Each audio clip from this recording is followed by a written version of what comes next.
Hello అండి, welcome back to our channel. ఈరోజైతే నేను మీకోసం ఒక స్పెషల్ అండ్ టేస్టీ స్వీట్ చూపించబోతున్నానండి. అది వచ్చేసి మనకి డ్రై ఫ్రూట్స్ కోవా హల్వా అండి. ఇదైతే చాలా టేస్టీగా ఉంటుంది. స్వీట్ అంటే ఇష్టపడిన వాళ్ళు కూడా ఎంత హ్యాపీగా తినేస్తారంటే బౌల్ తినేస్తారండి, అంత టేస్టీగా ఉంటుంది.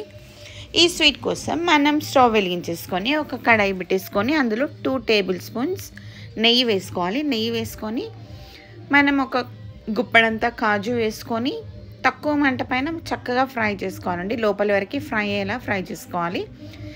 సేమ్ మళ్ళీ మనం బాదం కూడా వేసేసుకోవాలి. కొంచెం కాజు ఫ్రై అవ్వగానే కొంచెం పిస్తా పప్పు కూడా వేసుకోవాలి. మీకు నచ్చితే ఇంకా ఏమైనా కూడా వేసుకోవచ్చు అండి. కొన్ని అక్రూట్స్ వేసుకున్నాను నేనైతే, కొన్ని కిస్మిస్ వేసుకున్నాను. అన్నీ చక్కగా ఫ్రై అయిపోయిన తర్వాత మనం ఒక 100 గ్రామ్స్ కోవా అయితే వేసుకుంటున్నాను అండి నేను. ఇన్ని డ్రై ఫ్రూట్స్కి కోవా అంతా మెల్ట్ అయిపోవాలండి. చక్కగా మనం తిప్పుతూ ఉంటే కోవా అంతా చక్కగా మెల్ట్ అయిపోతుంది. షుగర్ కూడా చాలా తక్కువ పడుతుందండి. ఒక 2 టేబుల్ స్పూన్ షుగర్ అయితే పర్ఫెక్ట్గా సరిపోతుంది. షుగర్ కూడా తక్కువ ఉంటుంది కాబట్టి సో ఈ స్వీట్ అనేది చాలా బాగుంటుంది, హల్వా అనేది. కొంచెం ఇలాచీ పొడి వేసేసుకుంటే మనకి ఇంకా ఈ స్వీట్ రెడీ అయిపోయినట్టే అండి. మీకు కొంచెం పలచగా ఉండాలంటే పలచగా ఉన్నప్పుడే తీసేసుకోవచ్చు. కొంచెం దగ్గరికి కావాలనుకుంటే కొంచెం దగ్గర వరకు ఉంచేసి షుగర్ వేసేసుకొని ఇలాచీ పౌడర్ వేసేసుకుంటే మనకి స్వీట్ రెడీ అయిపోతుంది. ఈ వీడియో కనుక మీకు నచ్చినట్లయితే లైక్ చేయండి, షేర్ చేయండి, ఛానల్ని సబ్స్క్రైబ్ చేసుకోండి. మన కోవా అంతా మెల్ట్ అయిపోయిన తర్వాత మనం చక్కగా ఇప్పుడు షుగర్ వేసుకోవాలి. షుగర్ కూడా అంతా మెల్ట్ అవ్వాలి. షుగర్ అయితే చాలా తక్కువ పడుతుందండి, హ్యాపీగా తినేయచ్చు షుగర్ పేషెంట్స్ కూడా ఈ స్వీట్ని.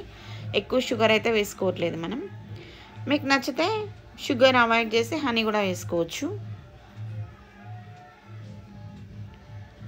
మనకి ఇంకా షుగర్ అంతా మెల్ట్ అయిపోయి చక్కగా మిక్స్ అయిపోయింది కదా. ఇప్పుడు కొంచెం యాలకుల పొడి వేసేసుకొని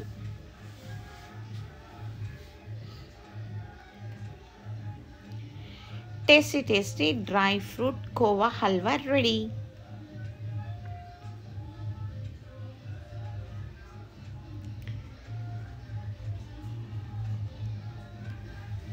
కొంచెం ఇలాచీ పౌడర్ మనం మిక్సీలో వేసుకొని మెత్తగా పౌడర్ చేసుకొని వేసుకున్నా బాగానే ఉంటుంది. ఇలా వేసుకున్నా పర్లేదు, బాగానే ఉంటుందండి.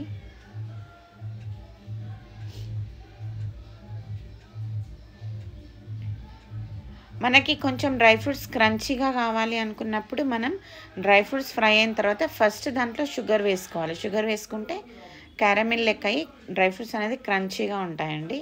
అలా కూడా చేసుకోవచ్చు. రెడీ.